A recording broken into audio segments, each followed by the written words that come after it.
ન્યૂઝમાં આપનું સ્વાગત છે। ગાંધીનગરમાં ભાજપ અને કોંગ્રેસ સામે આવીને ભારે સૂત્રોચ્ચાર કરતા પોલીસ તંત્ર થયું દોડતું।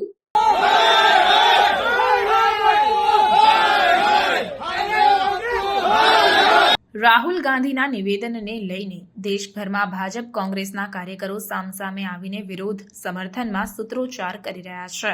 એવી જ રીતે ગાંધીનગરમાં પણ ભાજપ અને કોંગ્રેસ સામસામે આવીને ભારે સૂત્રોચ્ચાર કરતા પોલીસ પણ દોડતી થઈ હતી।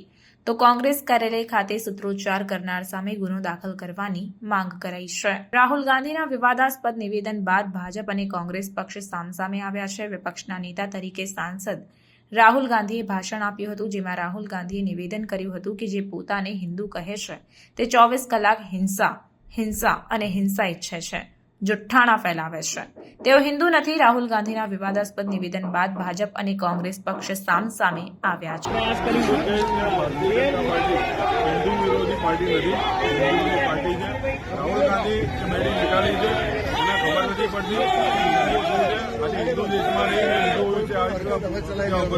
ટિપ્પણી કરી રહ્યા છે અને સમગ્ર હિન્દુ સમાજ નારાજ થયો છે અને જે નેતૃત્વ છે એ પણ એને જવાબ આપશે।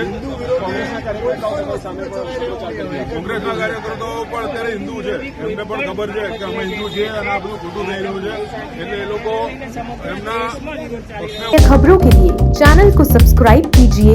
खबरों का नोटिफिकेशन पाने के लिए बेल आइकॉन को जरूर दबाएं।